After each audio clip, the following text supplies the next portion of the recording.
네, 안녕하세요. 네, 리커창이 돌연사를 했죠. 26일 저녁에 수영을 하던 중에 심장마비를 일으켰다. 근데 이제 병원으로 옮겼는데 27일 0시 10분에 병원에서 사망했다. 이게 이제 27일 아침 8시경에 중국 당국이 발표한 내용입니다. 이게 이제 이 사람을 그냥 한마디로 말하면 살아서는 거세된 총리죠. 시진핑한테 워낙에 심한 견제를 받아서 그래서 참 무기력했습니다. 뭐 해볼 방법이 없어요, 아무것도. 근데 죽어서는 막강한 정치 순교자 아이콘이 됐다고 봅니다. 그래서 이게 중국이 지금 점점 더 그 불안정한 요소들이 쌓여져 가고 있는데, 이 리커창의 죽음이 올해 무슨 큰일 없이 지난다 그래도 앞으로 리커창 생일, 리커창 사망일마다 이제 그게 하나의 이정표 비슷한 게 될 가능성이 좀 높습니다. 중국이 이렇게 불안정해지면 이게 제대로 정치 발전으로 가는 게 아니라 아무 답이 없는 데라 이게 이제 전쟁 도발 위험성이 높아지거든요. 바깥으로 이제 그 주민의, 저는 국민도 아니라고 봅니다. 거긴 투표권도 없는데 무슨 국민이에요. 주권이 없는데. 예, 주민의 파퓰리스죠, 그냥. 정치 철학에서는 파퓰리스라고 부르죠. 주민의 그 심리를 바깥쪽으로 쏠리게 만들려고 전쟁 도발을 할 가능성이 점점 높아지고 있는데, 이것이 과연 억제될 수 있을까? 과연 억제될 수 있을까? 그것까지 이제 화두가 번집니다. 오늘 주막 안상격으로 그런 그 광범위한 연관관계를 한번 살펴보겠습니다.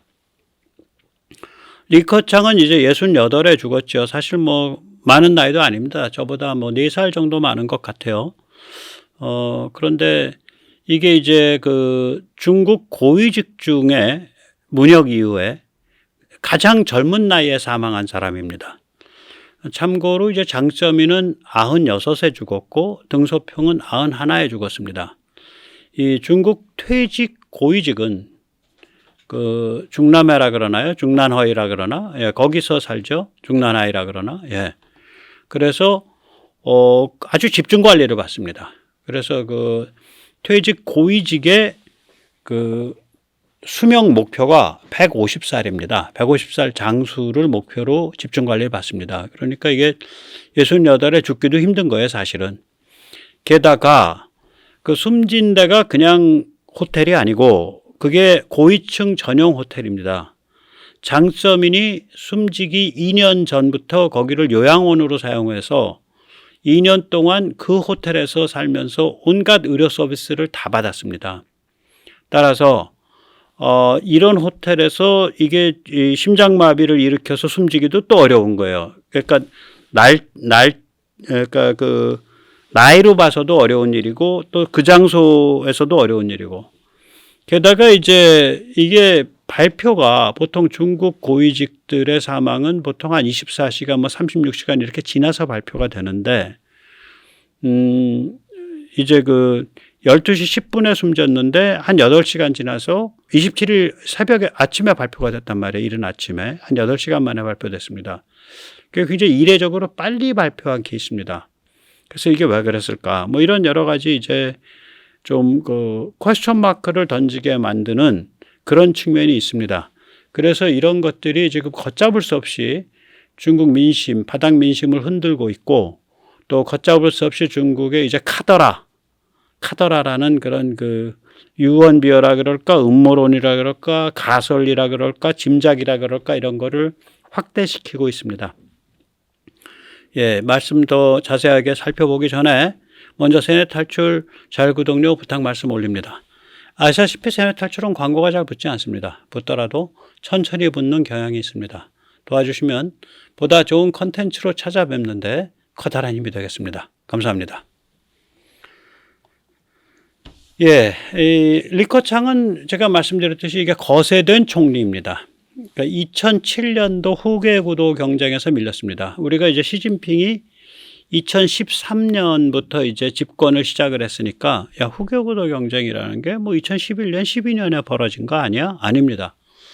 2011, 12년 이때 벌어진 거는 경쟁에서 밀려난 보실라이에 대한 사냥, 이른바 저융캉을 포함한 4인방 사냥이 벌어진 거고요. 실제로 후계구도 경쟁의 피크는 2007년입니다. 아시다시피 지금 시진핑이 다 그 전통을 허물어 버렸지만 국가주석의 마지막 5년 임기를 다음번 주석이 될 사람이 2인자로 그 자리매김을 합니다. 네, 그러니까 2008, 2009, 2010, 2011, 2012 이 5년 동안 사실 시진핑이 2인자로서 자리를 잡았을 뿐만 아니라 후진타오가 약간 바지사장적인 그러한 성격이 있었기 때문에 막강한 2인자였습니다. 시진핑이 2008년부터 2007년 후계구도 경쟁의 그 막바지 때에 이제 후진타오는 리커창을 밀었고 장쩌민은 보실라이를 지지했습니다. 그러니까 완전히 이제 색깔이 다르니까 후진타오와 장쩌민의 타협으로 제3의 인물이 낙점을 받은 겁니다. 그게 시진핑입니다. 그러니까 지금 이제 샹하이파랑 시진핑이 굉장히 관계가 안 좋지만 그 당시에 시진핑을 만들어낸 사람들은 샹하이파였습니다. 그래서 2007년, 2008년에 이제 시진핑이 급부상을 하죠. 먼저 이제 정치국 상무위원, 이걸 PSC라고 말합니다. 폴리트뷰로 스탠딩 커미티. 예, 정치국 상무위원회. 거기가 그 당시엔 9명인데 이건 거의 신과 같은 존재입니다. 그래서 반신, 데미가드라고 부릅니다. 정치국 상무위원회 그냥 급부상해서 올라와요. 그런 다음에 2008년에는 베이징 올림픽 조직위원이 되고 그 다음에 당교 교장이 됩니다. 공산당 당교라는 거는 무슨 거기 교장이라는 자리엔 딱 둘밖에 없습니다. 하나는 최고 권력자든지 아니면 최고 권력자의 바지사장이든지. 왜 그러냐? 그 자리에 앉으면 전국 공산당 조직을 주물럭거릴 수가 있습니다. 사람들을 만나보고 사귈 수 있는 자리이기 때문에 합법적으로. 그런 의미에서 더불어민주당이 중국 공산당 당교와 업무 협약을 하고 아마도 그에 따라서 당교에 입학해서 훈련받고 있는 거 아마 대단히 참 빛나는 한 수라고 생각을 합니다. 더불어민주당이라고 쓰고 중국 공산당 대한민국 지부라고 읽어도 되지 않을까. 대한민국 성지부, 한국어 지부 뭐 이렇게 읽어도 되지 않을까 그렇게 생각을 합니다. 그리고 2008년에 이 사진에서 보듯이 미국을 방문해서 부시랑 눈도장을 찍습니다. 그러니까 이미 그때 이제 2인자가 확실한 거죠. 그러면 리커창은 2007년에 경쟁에서 패배하면서 어떻게 됐냐? 국무원 쪽으로 이제 배정을 받습니다. 전체주의 체제, 공산계열 전체주의 체제는 세 개의 발로 이루어져 있습니다. 하나가 당, 두 번째가 행정부, 내각, 행정부, 국무원. 그거 이제 북한에서는 그걸 내각이라고 부르고요. 중국에서는 그걸 국무원이라고 부르죠. 세 번째가 군입니다. 그래서 이 셋이 별개의 그걸로 돌아갑니다. 중국에선 특히 군과 당이 굉장히 강력하기 때문에 이 행정부, 국무원 쪽은 찬밥입니다. 시진핑 3기에 들어서 국무원 쪽 권한을 다 당으로 다 옮기고 있습니다. 더 그렇게 됐죠. 리커창은 이 국무원, 행정부 쪽을 담당을 하니까 이게 명목상으로는 2인자인데 실제로는 2인자가 아니죠. 그래서 이제 이 리커창은 시진핑 체제 출범 직전에야 정치국 상무위원이 됩니다. 2012년에 됩니다. 그러니까 시진핑보다 5년 늦게 정치국 상무위원이 되는 겁니다. 그래서 10년 동안 했습니다. 2022년까지. 그리고 쫓겨났습니다. 그 다음에 2008년부터 그러니까 시진핑이 이제 황태자가 딱 될 때부터 이 사람은 행정부, 국무원의 부총리로 갑니다. 그랬다가 시진핑 체제가 출범하면서 총리가 됩니다. 2013년에. 다시 말하자면 이 사람이 대표하는 그 그룹, 후진타오를 정점으로 삼는 그룹, 그게 어디냐? 중국, 그러니까 공산청년단, 공청그룹입니다. 공청에 대한 배려였던 거예요. 그런데 공청을 나중에 말씀드리지만 시진핑이 아주 줄기차게 때려잡거든요. 따라서 계속해서 견제당하고 있는 거예요. 모욕받고. 그래서 거세된 총리예요. 이 시진핑의 공청 때려잡기에 대해서 말씀을 드리겠습니다. 2015년에 시진핑이 마각을 드러내면서 처음으로 말합니다. 공청 출신이라는 것이 커리어에 하등 도움이 안 되는 그런 새로운 세상을 만들겠습니다. 이게 공청 너희 밟아버리겠다라고 내놓고 얘기한 거예요. 그 2015년입니다. 그러니까 자기가 공식적으로 주석이 되고 나서 3년째 되던 해 이렇게 딱 판 깔은 거죠. 이 공청이야말로 중국의 개혁 개방을 사실상 리드한 데입니다. 공청과 공산당은 좀 다르죠. 공청은 뭐 출신이나 이런 거 상관없이 똘똘하면 다 들어갈 수 있어요. 공산당은 뭐 성분, 집안, 뭐 기타 등등 이걸 철저히 보고, 그리고 공산당은 그 안에 족보가 쫙 있습니다. 개국공신그룹, 태자당, 이렇게 해서 그 층층 시야가 있어요. 공청은 훨씬 더 개방적이에요, 내부가. 그래서 공청 쪽에서 많은 실무적 리더들이 자라나왔습니다. 자기들끼리 경쟁하면서. 후진타오가 공청이고요. 리커창이 공청입니다. 둘 다 공청의 헤드를 지낸 사람들입니다. 그러면 시진핑 입에서 2015년에 공청 출신이라는 것이 커리어에 도움이 안 되도록 하겠다. 그 얘기는 그냥 리커창 구타 사건이에요. 대놓고서 모욕하는 거예요. 대놓고 모욕하는 거죠. 2017년 발언 더욱 가관입니다. 공청 멤버가 하는 짓이라곤 캐캐묵은 관료주의적 판박의 발언을 되풀이하는 거 그거밖에 더 있습니까? 이 정도면 이제 완전 구타죠. 2012년부터 10년 사이에 멤버십이 공청 멤버십이 9천만에서 7,400만으로 급감하고요. 예산이 9,600만 달러에서 4천만 달러로 절반 이상 급감하는데 이거는 세 발의 피고요. 공청 학교도 없애버렸고요. 공청 그러니까 그 연수원을 없애버린 거예요. 그리고 이게 예산이 아니라 이제 중국은 보통 그런 식이죠. 중국 군부가 중국 안에서 최고의 기업 계열 그룹이잖아요. 마찬가지로 공청도 살림을 살으라고 몇 개의 괜찮은 기업들을 갖고 있었어요. 뭐 큰 돈은 안 버는데 뭐 여행사라든지 이런 몇 개의 기업을 갖고 있었어요. 공청이. 그거 다 뺏었어요.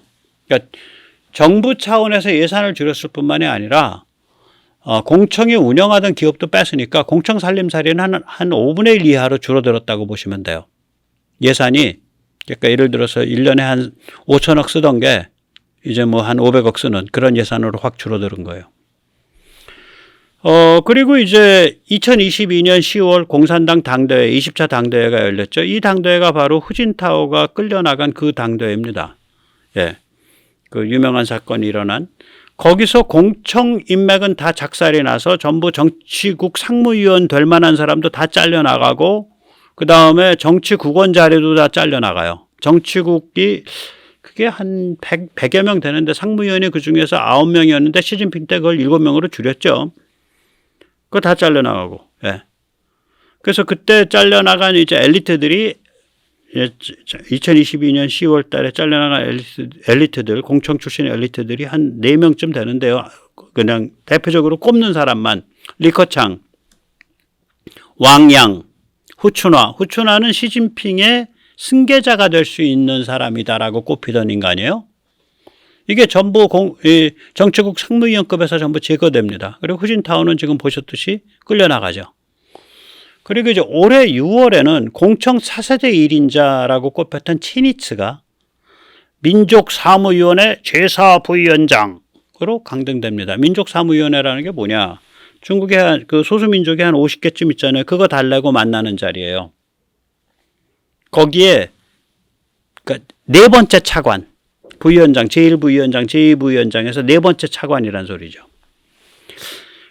그러니까 공청 인맥은 완전히 박살이 났고요. 이렇게 이제 박살 내놓고 나서 이제 그 또 불러가지고 앞으로 공산당이 그 부여하는 그 책무를 공청은 열심히 하셔야 됩니다. 이렇게 이제 공청 조직도 다 자기 사람들로 다 채워놓고 그런 개소리를 하고 있어요. 올해 계속. 예, 그런 상황입니다. 그러니까 이제 이 리커창과 후진타오를 제거하고 뭐 사람을 제거하고 이뿐만이 아니라 중국의 그 역동적 변화를 이끌어왔던 층층시야, 성골, 진골, 그 골품제로 되어 있는, 그러니까 공산당 조직은 골품제로 되어 있거든요. 공청은 골품제로 안 되어 있어요. 골품제로 되어 있는 공산당 조직 바깥의 유사 공산당 조직인데, 공청이라는 게, 이거를 아예 그냥 때려잡아 버린 거예요. 권력을 분점하기 싫다 이거지. 또 권력에서 나오는 사업 비즈니스 기회도 분점하기 싫다 이거죠. 그 짓을 한 거예요. 그러면 그 얘기는 뭐냐면은 리커창의 팔을 다 자른 거죠. 8년 동안. 공청을 자른다는 얘기는 그거죠. 그래서 이 사람이 거세된 총리였다는 거예요. 네. 예, 그럼 거세돼서 아무 힘이 없어. 뭐 정책 하나 제대로 관철을 못 해. 그러니까 굉장히 무기력한 상태죠. 예. 그러니까 중국 정치 체제의 구조적 문제점을 고스란히 이제 보여주는 건데, 예. 자, 이 사진은 뭐냐. 시진핑과 리커창이 이제 나란히 앉아가지고 뭐 이제 상의하는 척 하는 건데, 실제로 리커창은 완전히 거세한 거예요. 예. 그래서 시진핑은 예를 들어서 대국 굴기를 얘기를 했는데, 리커창은 민생 증진을 얘기를 했거든요. 근데 정책을, 민생 증진 정책을 못 관철시켜요. 힘이 없으니까. 시진핑은 이제 다 따뜻하게 이 밥에 고깃국 먹는 소강사회를 달성했습니다. 이렇게 얘기했지만 리커창은 뭐라 그랬냐, 공개적으로. 중국인의 6억 명이 월 소득 150달러, 1천 위안 미만으로 살아간다. 그런 말을 했습니다. 그러니까 완전히 쫑나는 거예요, 이제. 예. 완전 쫑나는 겁니다. 그 다음에 이제, 이 내수시장, 이제 그 쌍순환. 이게 이제 또 문제가 되는 거죠. 시진핑 내수시장 쌍순환이 얼마나 엉터리 소리인지 제가 말씀드렸죠. 그러니까 환율을 조작을 해서 환율을 높일 수 있는 데까지 높여서 운영하는 방식이거든요. 최대치로 높여가지고 중국이 무역 흑자를 좋아해요. 그러면 그래서 지금보다 더 환율이 높아지면 오히려 마이너스 효과 들어와서 이제 뒤통수 맞는 거예요. 그러니까 중국이 금융정책에 대한 그 레버리지가 없다라는 게 그런 거죠. 그렇게 인위적으로 환율을 높여서, 즉 인위적으로 위안화 가치를 낮추어서 경제를 운영을 하면 내수가 발전을 안 해요. 그러니까 수출에 의한 낙수 효과가 없어요. 완전히 경제가 둘로 갈라져 버려요. 지금 그런 상태로 경제를 운영하고 있으면서 내수와 수출이 쌍순환해야 됩니다. 내수와 수출이 서로 밀고 당기면서 쌍순환해야 됩니다. 이게 개소리죠. 그래서 그런 개소리를 딱 앞에다 걸어놓고 그 다음엔 서방과 이제 내수랑 이렇게 쌍순환 되니까 우리가 무역에 덜 의존하고 서방에 덜 의존해서 서방과 거리를 벌려도 돼. 예, 차이나 디커플링이 일어나기 전에 웨스트 디커플링이 먼저 일어났고요. 중국에 의한 서방 디커플링. 차이나 디리스킹이 일어나기 전에 중국에 의한 웨스트 디리스킹이 먼저 일어났습니다. 저는 그렇게 봅니다. 거기에 대해서 리커창은 전혀 다른 입장이죠. 서방에 대해서 개방을 확대하고 경제 체질을 바꾸어서 성장을 지속해야 된다. 리커창은 뭐 그런 입장이었죠. 입장만 그래요. 정책은 하나도 관철을 못해요. 그 다음에 시진핑은 제로 코로나 해서 국민들 똥개 훈련시켰고, 시진핑이 하층민, 그러니까 저소득층을 보는 관점이 어디서 드러나냐면, 얘들 그 저소득층을 하층 주민이라고 불러요. 하층 주민. 우리 하층민이란 말 잘 안 쓰잖아요. 하층민이 중국 공산당 용어입니다. 저소득층을 하층민이라고 불러요. 중국 공산당이. 그래서 제가 베이징 하층민이라고 쓴 거예요. 우리는 서민층, 저소득층이라고 부르지 하층민이라는 용어를 안 쓰죠. 중국은 하층민이라고 부릅니다. 이 차이치를 시켜가지고 하층민을 다 쓸어냈죠. 베이징에서. 아주 겨울에 한 수십만 명 한꺼번에 쓸어냈습니다. 불을 지른 것 같아요. 그래서 그때 이제 몇 명 타 죽었거든요. 이제 빈민촌에서. 그러니까 이제 화재 안전 관리한다라는 그런 명분 내걸고서 불도저로 밀어버렸죠. 네. 거기에 비해서 리커창은 노점이라도 열게 해서 이 사람들 먹고 살게 해줘야 될 거 아니냐. 그래서 중국 공산당 용어로 하층민도 도시 거주자의 한 부분이다. 이런 관점이었어요. 물론 이런 거 하나도 안 통했습니다. 제대로 정책 못 폈죠. 그래서 거세된 자라는 거죠. 단지 우리가 이제 리커창에 대해서 이 사람이 이런 발언들을 공개적으로 했잖아요. 그러니까 6억 명이 극빈층이다. 공개 발언했습니다. 그 다음에 노점이라도 열어서 먹고 살게 해줘야 된다. 이거 공개 발언했죠. 그러니까 시진핑을 들이받는 공개 발언 두세 개 외에는 실제로는 아무 업적이 없어요. 업적을 가질 수가 없죠. 시진핑이 저렇게까지 몰아붙이고 거세를 시켜놨는데 그러니까 국가기관을 돌릴 수가 없는 상태죠. 예. 참 정다운 시절이죠. 예, 이게 2008년입니다. 그러니까 이제 샹하이파가 시진핑을 띄워줬을 때입니다. 그래서 지금 샹하이파가 장쩌민 죽고 나서 2인자가 된 정찡홍과 시진핑이 저렇게 정답게 시진핑 저 얼마나 곰살맞게 아주 이쁜 그 펜타같이 저렇게 처신을 해요. 저렇게 해서 권력이 올라선 거예요. 자, 그럼 리커창은 어떻게 죽었을까? 가설 1번, 발표된 대로 스스로 심장마비를 일으켜서 죽었다. 가설 2번, 시진핑 파벌이 암살했다.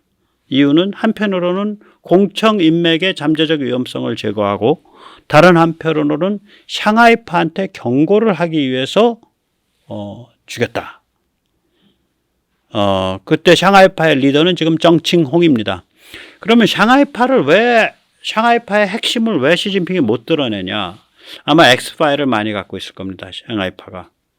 X파일을 많이 갖고 있고 음으로양으로 많은 인맥을 갖고 있어서 샹하이파를 잘 못 드러냅니다. 핵심들을. 감옥에 못 보낸다는 거죠. 가설 3번. 샹하이파벌이 샹하이에서 숨졌는데 리커창을 암살하고 그러면 저절로 그 비난은 시진핑 파벌한테 쏠리게 되니까 자연스럽게 그러면 정치 상황이 악화되고 그걸 노리고서 샹하이 파벌에서 죽였다. 이렇게 주장하는 사람도 있어요. 중국통 중에. 예, 망명 중국인들 중에. 네. 무슨 가설이든 사실 상관이 없습니다. 디지털 동물농장에선 팩트는 중요하지 않습니다. 바닥 심리와 느낌이 중요할 뿐입니다. 퍼셉션이 중요할 뿐입니다. 카더라가 중요할 뿐입니다. 이게 이제 디지털 동물농장, 지구상에서 가장 철저한 디지털 레닌주의, 지구상에서 가장 철저한 그러니까 세감 통처, 세뇌 감시 통제 처벌 시스템의 마이너스인데요. 평소에 저런 식으로 세뇌 감시 통제 처벌을 해놓으니까 진실이 뭐냐에 대해서는 아무도 서로 관심이 없는 거예요. 어떤 느낌이냐? 어떤 카더라냐? 어떤 심리 상태냐? 그것만 중요해요. 진실이 뭐냐는 아무 의미가 없어져요. 저런 데서 이렇게 살면 사람한테. 그냥 바닥 심리, 민심이라 그럴까? 그거랑 느낌이 뭐냐? 그것만 중요하죠. 그러면 바닥 심리와 느낌은 지금 어디로 흘러가고 있냐? 시진핑 파벌이 죽였다. 그거 그럴 리 있어. 그거 죽였다니까. 어떻게 알아? 그거 보면 뻔하지. 이런 거야, 바닥 심리는. 그 다음에 그거에서 그러면, 우리가 그럼 지하당을 만들어서 공산당을 때려 엎으려니까 안희 책임자 누구, 사천 책임자 누구 이러냐. 안 그래요. 앞으로 세상 좋아질 일 없어. 좋은 방향으로 변화는 불가능한 거지. 인생 그냥 이렇게 썩어가는 거야. 이겁니다. 이 중국 체제의 치명적 약점은 뭐냐면 비판, 불만, 저항이 건설적 정치 에너지로 전환될 수 있는 통로가 없어요. 이게. 그러니까 좌절감과 반사회성만 계속 축적되는 거예요. 수호지가 명작이라고 하는데 저는 수호지만큼 우울한 작품을 본 적이 없어요. 홍콩 노아르 아니에요. 그냥 발작하는 거잖아. 그 발작해서 뭔가 새로운 세상을 못 만들잖아. 그래서 결국은 양산박으로 몰리고 그 다음에 죽어가고. 홍콩 노아르죠.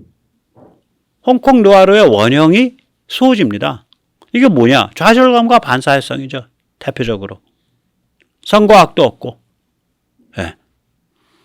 그냥 열받으면 다 때려 죽이고 피바다 만들고 이런 상태에서의 고립분산된 발악이 반복될 뿐이에요. 그래서 저는 이번에 폭동 안 일어날 것 같아요. 사실 어떤 분들은 이번에 상당한 정치적 위기가 온다 폭동 같은 게 있을 거다. 별로 유의미한 소요 별로 없을 것 같아요. 있어도 그게 유의미해지질 않아. 고립분산돼 있으니까. 워낙 철저한 세감 통처, 세뇌 감시 통제 처벌 시스템이 되어 있기 때문에 예, 그런 겁니다. 그러니까 이미 민심은 그 시진핑이 죽였어. 걔들 쪽에서 죽인 거야. 그리고 앞으로 세상 좋아질 일 없어. 그냥 좋은 방향으로 세상 좋아질 일 없어. 그냥 이렇게 인생 푹 썩다 가는 거지. 이러한 정조가 아주 그냥 깊게 깔리는, 더 심해지는 거죠. 네, 이런 그 좌절감, 반사회성. 네. 그것뿐입니다. 그런 상태에서 사회가 이제 점점 더 침체해 가는 거죠. 그럼 이제 이 권력을 휘두르는 중국 공산당 시진핑 쪽에서는 어떻게 생각할 거냐. 일단 외부 세계를 악마라고 세뇌를 하고 전쟁을 벌여서 주민불만을 외부로 좀 옮겨보자. 뭐 이런 생각을 할 수 있어요. 이제 이러한 그 도발적 음모 혹은 음모적 도발을 이제 상상을 하고 거기에 강한 유혹을 받는데 세 가지 이유가 있는데요. 우선 첫째는 바닥 민심이 자기들한테 적대적이야. 뿐만 아니라 상류 민심도 적대적이에요. 아까 보셨잖아요. 공청 저기가 다 상류층 됐다고요. 저 인맥들이. 빠릿빠릿하니까. 그리고 공청 인맥이라는 게 뭐겠어요. 골품제로 운영되는 공산당 체제 아래서는 집안 배경이나 출신 성분이나 기타 등등 따져서 별 볼 일 없어.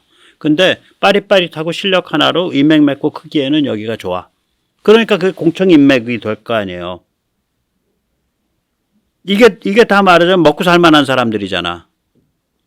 여기가 굉장히 적대성을 갖게 된다고요. 이게 리커창이 대표하고 있는, 이게 후진타오가 대표하고 있는 인맥이었거든. 두 번째는 뭐냐면 경제 위기 속에 장기 침체가 심화되죠. 중국의 성장 모델은 제가 전에 다이어그램 하나 멋있게 그려드렸죠. 이건 저소비 착취형 수출을 통한 경제 성장 모델인데 이게 수출과 내수 사이가 완전히 분리되어 있기 때문에 아무리 무역 흑자가 쌓이고 경상 흑자가 쌓여도 내수랑 관계가 없어져 버려요. 그런데다가 인구 감소라든지 기타 등등 여러 가지 문제가, 이 내부적 문제가 오히려 수출 쪽을 발목을 잡아당기고, 그래서 수출 쪽이 좀 둔화되면 이게 그나마 그래도 어떻게